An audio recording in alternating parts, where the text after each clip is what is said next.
محمود غزنوی 4 صدی کا بادشاہ ہے، 5ویں صدی کا، 33 برس حکومت کی، 33 برس حکومت، سلطان کا لقب پایا، پہلا شخص ہے جس نے سلطان کا لقب پایا، اس سے پہلے سلطان نہیں کسی کو آیا۔ محمود غزنوی پہلا شخص ہے جس نے سلطان کا لقب پایا، دنیا کا سب سے بڑا بادشاہ تھا، 4 فاتح دنیا میں بڑے گزرے ہیں، سب سے اول نمبر چنگیز خان ہے فتوحات میں، دوم پر محمود غزنوی ہے، سوم پر سکندر یونانی ہے، چوتھے نمبر پر تیمور لنگڑا ہے، 2 مسلمان ہیں 2 کافر ہیں۔ محمود غزنوی انہی میں سے ایک حکمران ہے، نمبر 2 کا حکمران ہے۔ ایک واقعہ سنوں اس کا، ایک شخص آیا، کہا جی آپ کا بھانجا میرے گھر آتا ہے، شراب پی ہوتی ہے، مجھے گھر سے نکال دیتا ہے، میری بیوی کے ساتھ وہ برائی کرتا ہے، میری فریاد آپ تک بڑی مشکل سے پہنچی۔ تو محمود کا چہرہ فق ہو گیا، وہ کہنے لگا اب اگر وہ آئے تو مجھے فوراً بتانا، اور درباریوں سے کہا، پہرے داروں سے، یہ شخص جب آئے مجھے اطلاع کی جائے۔ تیسری رات وہ شخص آیا بھاگتا ہوا کہ جی میرے گھر میں واردات ہو گئی، تو محمود اسی وقت اٹھا تلوار ننگی لے کر تیزی سے اس کے گھر میں گیا، جاتے جا کے چراغ بجھایا اور ایک ہاتھ تلوار کا مارا، اس کی گردن اڑ گئی، اس کے ساتھ ہی وہ نیچے گر گیا، زمین پہ گر گیا، کہنے لگا وے حق، اس تیرا ستیاناس ہو، پانی لا جلدی سے، پانی لا جلدی سے۔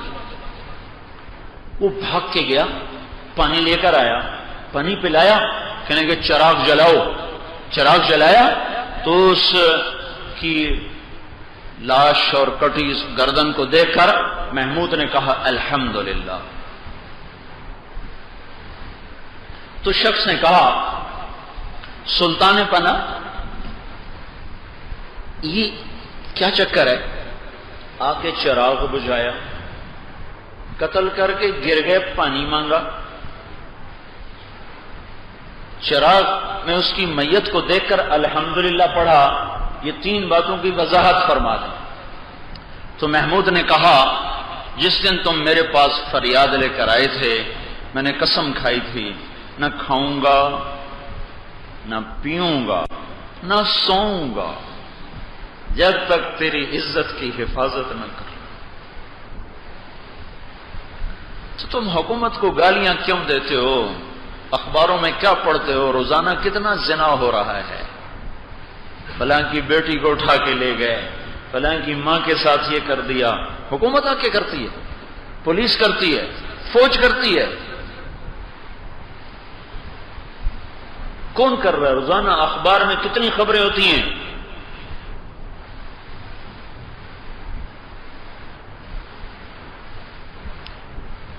ہائے ہائے، ہمارے جیسے عوام پہ عادل حکمران کیسے آ سکتے ہیں؟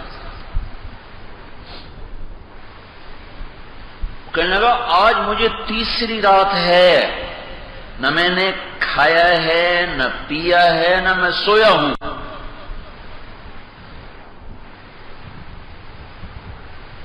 اتنی بڑی سلطنت کا مالک ہو اور ایک عام شہری کا اتنا درد رکھتا ہو، اللہ تعالیٰ کو لمبے سجدوں کی ضرورت نہیں ہے، اس کے لیے فرشتے بیٹھے ہوئے ہیں، وہ تمہیں انسان دیکھنا چاہتا ہے۔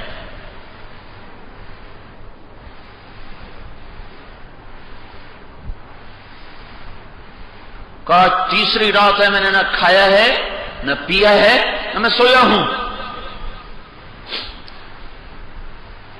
حاکم وقت سے اللہ تہجد کا طلبگار نہیں ہے، عدل کا طلبگار ہے۔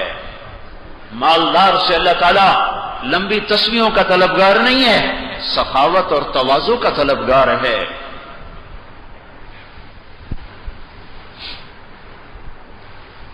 اس لیے تو دیکھتے نہیں ہو، اللہ کے نبی نے فرمایا ایک دن کا عدل 60 سال کی عبادت سے بہتر ہے۔ پھر کہنے لگے پانی اس لیے مانگا ہے کہ 3 دن کی پیاس نے مجھے بے حال کیا ہوا ہے، اس لیے پانی مانگا۔ چراغ اس لیے بجھایا کہ اگر میرا بھانجا ہے تو کہیں میرے ہاتھ کانپ نہ جائیں اس کو قتل کرتے ہوئے، اور میں انصاف کے تقاضے پورے نہ کر سکوں، کہیں رشتہ اور خون غالب نہ آ جائے۔ اور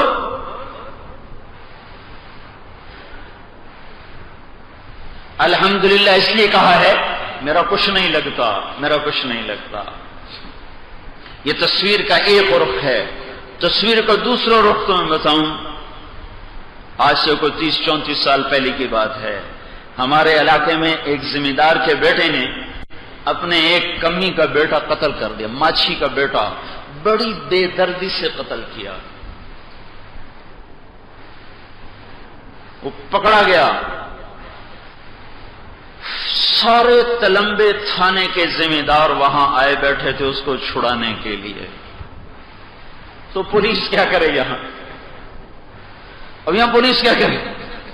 میں قدرتی میرا گزر ہوا، میں شہر کسی کام گیا، تو جب میں غفیر موٹریں بھائی کیا ہوا ہے، وہ خبر تو پھیل چکی تھی کہ یوں ایک کمی کا بچہ فلاں کے بیٹے نے قتل کر دیا ہے، یہ کیا چکر ہے کہ سارے علاقے کے ذمہ دار آئے ہوئے، اس کو چھوڑو۔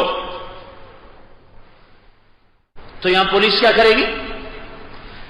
میرے بھائیو، عباد الرحمن بنو الذین یمشون علی الارض ہونا، جب وہ چلتے ہیں تو بڑے عاجز ہو کے چلتے ہیں۔ وَإِذَا خَاطَبَهُمُ الْجَاهِلُونَ قَالُوا سَلَامًا۔ 1974 میں غزنی میں زلزلہ آیا، اس کی قبر پھٹ گئی۔ 1974 تو قریب کی بات ہے، 31 سال پہلے کی بات آپ کو بتا رہا ہوں۔ ظاہر شاہ کی حکومت تھی، اس کی قبر پھٹ گئی، تو اس کو دوبارہ ٹھیک کرنے کے لیے انہوں نے فرانس سے انجینئر منگوائے، قبر کھودی تو شروع میں بکرے کی ہڈیاں نکلی، بڑے حیران ہوئے یہ بکرے کی ہڈیاں کہاں سے آ گئی۔ تو اس کے بعد مزید کھدائی کی تو اندر سے تابوت نکلا شکستہ سا، وہ تابوت کے اندر ایک تابوت پڑا ہوا تھا لکڑی کا، صحیح سالم بالکل ٹھیک۔ جب اس کے پیچ کھولے، ڈھکن اٹھایا تو وہ فرانسیسی انجینئر اڑ کے پیچھے جا گرا اور بے ہوش ہو گیا۔ جو ساتھ مسلمان تھے انہوں نے آگے بڑھ کے کیا دیکھا کہ 1000 برس پہلے وہ شخص دفن ہوا، 455 کے 60 ہجری میں اس کا انتقال ہوا ہے۔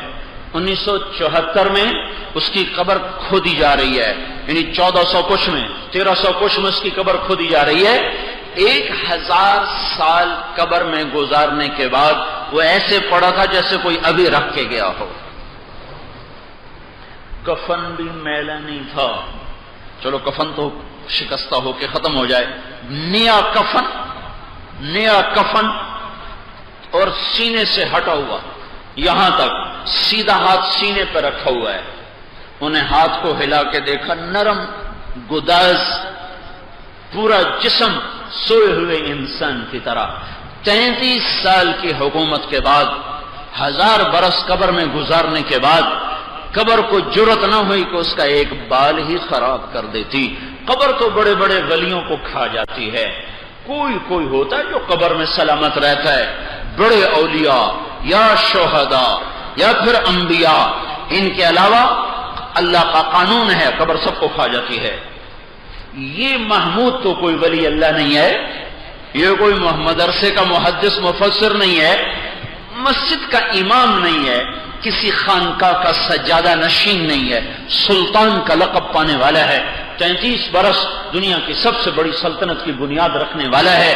پھر اس کو قبر نے کیوں نہیں کھایا؟ کیا کر کے گیا تھا؟ کوئی اللہ کا بندہ بن کے مرا تھا، حکومت کا بندہ بن کے نہیں مرا تھا، اللہ کا بندہ بن کے مرا تھا، قوم کا بندہ بن کے نہیں مرا تھا، اللہ کا بندہ بن کے مرا، تو اللہ نے اس کو قبر میں بھی آج تک اس کو سلامت کر دیا۔